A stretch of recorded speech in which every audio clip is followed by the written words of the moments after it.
పంటను కాపాడుకునేందుకు రైతు పగటి వేషాలు. వానర సేనల ఆకలి దాడులు అన్నదాతలను ఉక్కిరిబిక్కిరి చేస్తున్నాయి. కోతుల బెడద నుండి విముక్తి కోసం పడరాని పాట్లు పడుతున్న రైతులు చివరకు పగటి వేషాలు వేయాల్సి వస్తుంది. మహబూబాబాద్ జిల్లాలో ఓ రైతు ఏకంగా ఎలుగుబంటి వేషం వేసుకొని తన పంటను కోతుల బెడద నుండే కాపాడుకునే ప్రయత్నాలు చేస్తున్నాడు. ఎలుగుబంటి వేషధారణ అప్పుడప్పుడు ఆయనకు ఊహించని చిక్కులు తెచ్చి పెడుతుంది. నిజమైన ఎలుగుబంటి అనుకొని అతని పైన అప్పుడప్పుడు దాడులు కూడా జరుగుతున్నాయి. ప్రియుడి కోసం భర్తను హత్య చేయించిన భార్య. నాగర్ కర్నూలు జిల్లాలో దారుణం. తన వివాహేతర సంబంధానికి అడ్డుపడుతున్నారని శ్రీపురంలో ప్రియుడు సురేష్ తో భర్త రాములను హత్య చేయించిన మానస. హత్యను యాక్సిడెంట్ గా చిత్రీకరించే ప్రయత్నం. రాములు మృతిపై అనుమానంతో పోలీసులకు ఫిర్యాదు చేసిన కుటుంబ సభ్యులు. పోలీసుల ముందు నేరాన్ని అంగీకరించిన నిందితురాలు మానస. సురేష్ గౌడ్ పట్టుకొచ్చి ఇంటరాగేషన్ చేస్తే అతను కన్ఫెస్ చేసినాడు. ఏమనంటే, అవును సార్, నాకు ఒక 6-7 months నుంచి రాములు భార్య మానసతో నాకు ఇల్లీగల్ కాంటాక్ట్ ఉంది. ఈ విషయం తెలిసి తరచుగా మానసని ఆమె భర్త వేధిస్తున్నాడు. మరి ఈ విధంగా వేధిస్తున్నాడు. నా భర్త యొక్క వేధింపులు నేను భరించలేకపోతున్నా. నా భర్తను ఏ విధంగా అడ్డు తొలగించుకోమని చెప్పేసి మానస నాకు చెప్పింది. ఈ సురేష్ గౌడ్కి ఫోన్ చేసి చెప్తే సురేష్ గౌడ్ ఏం చేసిందంటే, వీళ్ళని ఎంగేజ్ చేసుకున్న వాళ్ళు ఎవరైతే ఉన్నారో వీళ్ళందరినీ తీసుకొని 11వ తారీఖు రోజు వీళ్ళందరూ కలిసి అన్ని దావత్కు పిలుస్తారు. రాముని ఫోన్ చేసి పిలిపిస్తున్నారు. మళ్ళీ దాగి వీళ్ళు తీసుకొచ్చినటువంటి మందులో ఎక్కువ భాగం ఈ రాములకు తాకుతుంది. తాకిన తర్వాత వాడు కొద్దిగా అన్కాన్షియస్ అవుతారు. అన్కాన్షియస్ అయిన తర్వాత వాళ్ళు ఏం చేస్తారంటే, ఇప్పుడు టేప్ ఉంటుంది కదా, పెద్ద టేప్, మనం బుక్స్కు వాటికి వీటికి అన్నిటికి కూడా పే చేస్తాం కదా, అటువంటి టేప్ ఏం చేస్తారంటే ఈ మూతికి ముక్కుకు రెండింటికి కూడా శ్వాస ఆడకుండా టైట్గా వేసేసిన తర్వాత కొద్దిసేపటి తర్వాత అతను చనిపోతాడు. చనిపోయిన తర్వాత తీసుకొచ్చి రోడ్డు మీద పడేసి రోడ్డు ప్రమాదంగా ఏ విధంగా అక్కడక్కడ కొన్ని గాయాలు కల్పించి అతని మోటార్ సైకిల్ కూడా అక్కడ పడేసి వెళ్ళిపోతాడు. బీసీ రిజర్వేషన్ల విషయంలో కాంగ్రెస్ నాయకులు జంతర్ మంతర్ దగ్గర 3 రోజులు డ్రామాలు చేశారు. రేవంత్ రెడ్డి, నువ్వు ఏం చేస్తావో చేసుకో, మా బీసీలకు 42% రిజర్వేషన్ కల్పించు. ఈ రాష్ట్రంలో అత్యధిక బీసీ నాయకులు ఉన్నది బీఆర్ఎస్ పార్టీలోనే. మాజీ మంత్రి MLA Yadav Talasani. President of India ఒక 50 మంది పార్లమెంటు సభ్యులు వచ్చి మిమ్మల్ని కలుస్తారంటే అవకాశం ఇయ్యదా? చేసిన రాపని జంతర్ మంతర్ దగ్గర 3 రోజులు ఎంజాయ్ చేసి డ్రామాలు చేసి ఆ నెపాన్ని మా మీద నెట్టి నిన్న మొన్న ప్రెస్ లో కూడా మాట్లాడినప్పుడు వాళ్ళ మంత్రులు వాళ్ళ నాయకులు ఏం మాట్లాడుతున్నారు, బీజేపీ వాళ్ళు టీఆర్ఎస్ వాళ్ళు మోసం చేస్తున్నారని. మేము అసెంబ్లీలో సపోర్ట్ చేయలేదా? మేము అసెంబ్లీలో సపోర్ట్ చేసినాం, సంపూర్ణమైనటువంటి సహకారం ఇస్తామని చెప్పినాం. కానీ రేవంత్ రెడ్డి గారికి నిండు శాసనసభలో చెప్పింది, నువ్వు ఏం చేస్తావు చేసుకో, 42% రిజర్వేషన్ చట్టం ప్రకారంగా అయితేనే నువ్వు ఎలక్షన్ పో, లేకపోతే మా దమ్మేందో చూపిస్తామని చెప్పినాం. నేను ఈ రోజు కూడా చెప్తున్నా, మనం నికాసుగా నిలబడి కొట్లాడదామంటే చెప్పండి, తెలంగాణ రాష్ట్రంలో అగ్గి పుట్టేసేస్తాం. ఎవడు శాసనసభ్యుడు, పార్లమెంట్ సభ్యుడు, మంత్రులు కూడా తిరగనీయం. అంత సమాజం ఉన్నటువంటి కులాలకు సంబంధించిన వాళ్ళం. కాబట్టి మనం కొట్లాడేది జాగ్రత్తగా కొట్లాడదాం. అంతేగాని మోసం చేసి ఇవన్నీ మనకు తెలియదు. ఆర్ కృష్ణయ్య గారు తెలియదు, ఎప్పటి నుంచో ఉద్యమం చేస్తుండ్రు. ఇప్పుడు కాదు, నా చిన్నప్పటి నుంచి చూస్తున్నా. ఆ తర్వాత శ్రీనివాస్ గౌడ్ గారు చేస్తున్నారు, కృష్ణమూర్తి గారు చేస్తున్నారు, నేను చిన్నప్పటి నుంచి చూస్తున్నా. కానీ ఈ చట్టాలు, ఈ రిజర్వేషన్లు మనకు తెలిసిన తర్వాత కూడా మనమే చెప్తున్నాం, పాలాభిషేకం చేద్దామని మనమే చెప్తున్నాం. ఏదో ముఖ్యమంత్రి గారు ఛాంపియన్ అయినని చెప్పి మనమే చెప్తున్నాం. క్యాబినెట్ ఖాళీ ఉన్నది కదా, క్యాబినెట్లు ఇంకా 3 తీసుకోవచ్చు కదా, ఏమని చెప్పండి. ఎవడప్ప జాగిరి ఏమని చెప్పండి, మన బీసీలకే ఏమని చెప్పండి. అంటే కీలకమైనటువంటి పోస్టులు ఈ ప్రభుత్వంలో అధికారంలో ఉన్నటువంటి అధికారుల పోస్టులు ఏమో వాళ్ళకి కావాలి. అంటే మిగిలినకేమో మనకు బిచ్చం వేస్తారు. మనం అడుగుతుంది ఇప్పటి నుంచి బిచ్చం కాదు, మనకు రైట్ రాయల్గా మన హక్కు. ఎందుకంటే తెలంగాణ సమాజంలో ఎవరైతే బీసీ బిడ్డలు అవేర్ ఎప్పుడైనరు, కేసీఆర్ గారు గురుకుల పాఠశాలలు పెట్టిన తర్వాత, ఇంజనీరింగ్ డిగ్రీ కాలేజీలు పెట్టిన తర్వాత, ఈ 9th షెడ్యూల్ 10th షెడ్యూల్ కూడా కాదు, తెలంగాణలో భూకంపం సృష్టిస్తే తప్ప ఎవడు దిగి రాడు. ఆ భూకంపం సృష్టించాలంటే తెలంగాణ లాంటి ఉద్యమం రాబోతుంది, అది గుర్తుంచుకోండి. కాబట్టి నేను దయచేసి మా పార్టీ పరంగా మేమున్నాం. నేను అడుగుతా, ఈరోజు రాజకీయంలో రాష్ట్రంలో ఎన్ని పార్టీలు ఉన్నాయండి? మేమున్నాం, కాంగ్రెస్ ఉన్నాం, బీజేపీ ఉన్నాడు, ఇంకా చిన్న చితకా పార్టీలు ఉన్నాయి. మా దగ్గర ఉన్నటువంటి బీసీ లీడర్షిప్ ఏముందని ఉందా? 50 మంది స్టాల్వర్డ్స్ వెళ్తారు ఇళ్ళకి. మా యువకులు ఉన్నారు, అంతా విద్యార్థి ఉద్యమం, మా గెలుసీను చూస్తారు కదా, ఎప్పుడు పోలీస్ స్టేషన్లోనే. ఇట్లా బాలరాజ్ యాదవ్ ఉన్నాడు, ఇట్లా చాలా మంది, ఉపేందర్ ఉన్నాడు, ఎంతమంది ఉన్నారు మా దగ్గర ఉన్న శక్తి ఏ పార్టీకి ఉందా? ఎవరికన్నా ఉందా? లేనే లేదు. కాబట్టి కేసీఆర్ గారు 10 ఏళ్ల నుంచి మమ్మల్ని ఇట్లా అడుక్కోమని చెప్పలే, మేము అడుక్కునేదాకా ఆయన అవకాశం ఇయ్యలే. అందరినీ సమానంగా చూడటమే కాకుండా ఏ తెలంగాణ భూభాగంలో బీసీ సమాజం ఎక్కువ ఉన్నదో వాళ్ళని అందలం ఎక్కించేటువంటి ప్రయత్నం జరిగింది. ఇంత పెద్ద గ్రేటర్ హైదరాబాద్, గుండెకాయ హైదరాబాద్ తెలంగాణ రాష్ట్రానికి 2 సార్లు మేయర్ ఇచ్చింది బీసీలకే, ఆర్టీసీ చైర్మన్ ఇచ్చాడు. కాబట్టి సంపూర్ణమైనటువంటి కార్యక్రమాలు కేసీఆర్ గారు చేశారు. చదువు పెరగడేమో మూలాననే కదా తెలివితేటలు పెరిగినాయి. కాబట్టి ఇవన్నీ దృష్టిలో ఉంచుకొని నేను పెద్దలు ఆర్ కృష్ణయ్య గారికి, శ్రీనివాస్ గౌడ్ గారు కూడా చెప్పేది ఒకటే, మనం ఫైట్ చేసేది మన సమాజం కోసం చేస్తాం. డెఫినెట్గా మీకు పేరు రావాలి, మాకు పేరు రావాలి. మనం నిక్కచ్చిగా పోరాటం విజయానికి, నిజాయితీగా పోరాటం చేయడానికి మీరు నిలబడండి. తప్పకుండా మనం అందరం ముందుకెళ్దాం. అరే Congress party, all India Congress 130 ఏళ్ళ చరిత్ర ఏ రోజైనా చూసినామా? అసలు బీసీలను పైకెదిగేటువంటి ఎవరిని అడిగినా చెప్తారు కదా, ఏ పార్టీ ఆ పార్టీ అంటే ఒకటే కులం పార్టీ అని చెప్తారు. అది మనకు తెలియదా?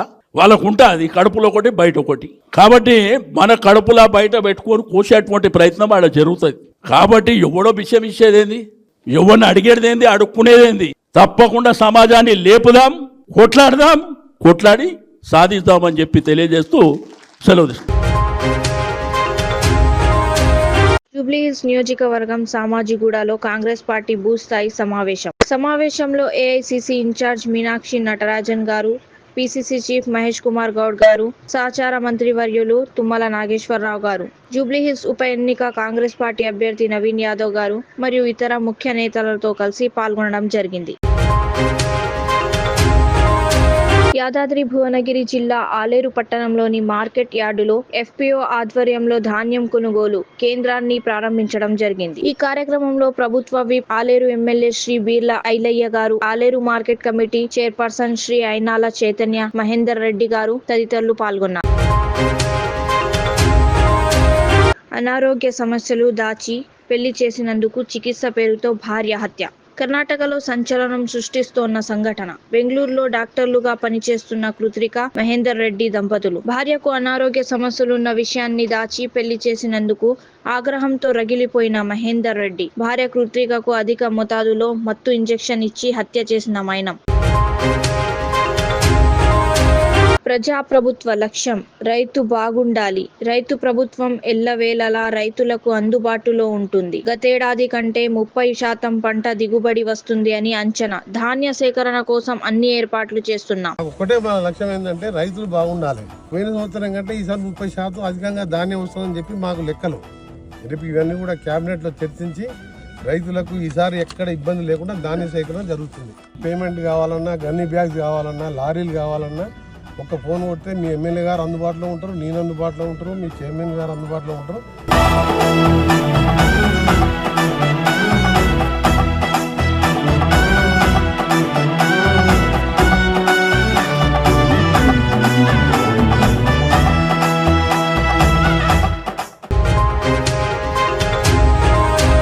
తండ్రిని ఇంటి నుండి గెంటేసిన కొడుకు, చలికి తట్టుకోలేక మృతి. రైతు వేదికలో తలదాచుకోగా చలికి తట్టుకోలేక తెల్లవారేసరికి మృతి. సిద్దిపేట రూరల్ మండలం పల్లూరు గ్రామంలో కూలి పనులు చేసుకుంటూ జీవనం సాగిస్తున్న గొడుగు పోచయ్య అనే వ్యక్తి. అతనికి 2 కుమారులు, 1 కూతురు ఉండగా తనకున్న అర్ధ ఎకరా పొలం విషయంలో గొడవలు జరుగుతున్న క్రమంలో పూర్తిగా క్షీణించిన పోచయ్య ఆరోగ్యం. భూమి విషయంలో జరిగిన గొడవలో తండ్రి పోచయ్యను ఇంటి నుండి గెంటేసిన పెద్ద కుమారుడు. దిక్కుతోచని స్థితిలో ఉన్న పోచయ్యకు రైతు వేదికలో తలదాచుకోమని తెలిపిన స్థానికులు రాత్రంతా రైతు వేదికలో ఉండి చలికి తట్టుకోలేక పోచయ్య మృతి చెందడంతో స్థానికుల సాయంతో అంత్యక్రియలు నిర్వహించిన అతని భార్య యాదవ్వ.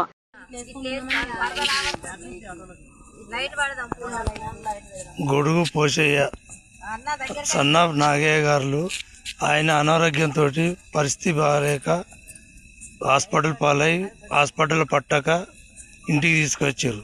అందుకంటే ఇక్కడ ఎవరైనా మా కొడుకులు ఒక 4-5 రోజులు ఉంచుకొని బయటకు వెళ్ళగొట్టేసారు. 2 కొడుకులు ఉన్నారు, ఎవరైనా తీసుకుపోతలేరు. ఊర్లో ఇక్కడ పెద్ద మనుషులు వచ్చి చెప్పినా కానీ వస్తలేరు. ఇప్పుడు ఐకేపీ సెంటర్లో లైట్ కింద వేసుకొని ఉన్నాం. ఎందుకంటే ఇటువంటి పరిస్థితి ఎవరిని కూడా ఏ పగవానికైనా రాకూడదు. ఎందుకంటే ఇగో వాళ్ళ భార్య, వాళ్ళ వాళ్ళ బిడ్డ, వాళ్ళు ఇద్దరే ఉన్నారు. వాళ్ళ అల్లుడు కొడుకులు రమ్మని ఎంత చెప్పినా వస్తలేరు. మేము దవాఖాన పాలైనా, మేము ఇటు పోతున్నాం అటు పోతున్నాం అని చెప్తారు. చెప్పడం కూడా జరిగింది. ఎందుకంటే ఇలాంటి పరిస్థితి ఎవరికి వచ్చినా కానీ మీరు సహించేది లేదు. ఎందుకంటే ఇది ఇంకోటి నేర్చుకోపోతాడు. కాబట్టి ఇది అందరికి షేర్ చేయండి దయచేసి చెప్తున్నా. ఇప్పుడు ఐకేప్ సెంటర్లో ఉన్న ఇప్పుడు సమయం 9 కావస్తుంది. ఒక్కరు కూడా రాలే. 3 గంటల నుంచి ఆటోలు వేసుకొని ఉన్నాం. ఆయన జీవనం పోతుందా ఉంటుందా ఇంకెన్ని రోజులు ఉంటుందని భగవంతునికి తెలుసు. అది మనకైతే తెలిసేది కాదు. ఎందుకంటే ఇక్కడ మేము ఉండి చూస్తూ ఉన్నాము. ఇదే ఆటోలో ఉన్నాడు. దయచేసి చెప్తున్నా అందరికి షేర్ చేయగలరని కోరుకుంటున్నాను. నేను ఏరో శ్రీనివాస్. వినూత్న రీతిలో జూబ్లీహిల్స్ ఉప ఎన్నిక ప్రచారంలో దూసుకుపోతున్న మల్లారెడ్డి. టిఫిన్ సెంటర్ల వద్ద దోశలు వేస్తూ, అరటి పండ్లు అమ్ముతూ మాగంటి సునీతకు ఓటేయాలని మల్లారెడ్డి ప్రచారం.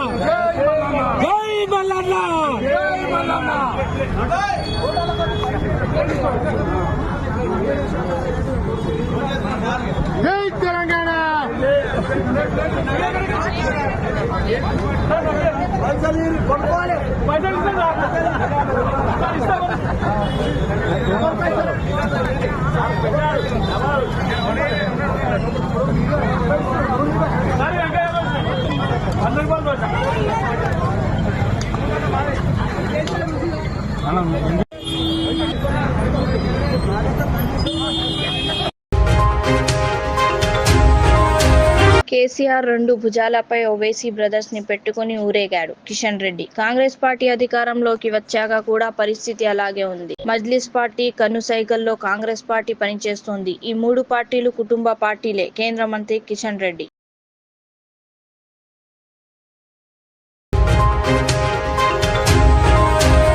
బీఆర్ఎస్ పార్టీ అభ్యర్థి మాగంటి సునీత గోపీనాథ్ కు మద్దతుగా నర్సాపూర్ ఎమ్మెల్యే సునీతారెడ్డి ప్రచారం. జూబ్లీహిల్స్ ఎర్రగడ్డ డివిజన్ లో పాదయాత్ర చేస్తూ ఇంటింటికి ప్రచారం చేసిన ఎమ్మెల్యే సునీతారెడ్డి ప్రతి ఇంటికి బాకీ కార్డు అందజేస్తూ కాంగ్రెస్ చేసిన మోసాలను వివరిస్తూ ఓట్లు అభ్యర్థించిన ఎమ్మెల్యే సునీతారెడ్డి.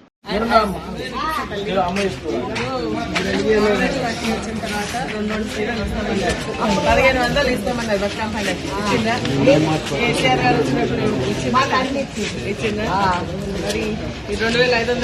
ఇప్పుడు ఇచ్చిందా?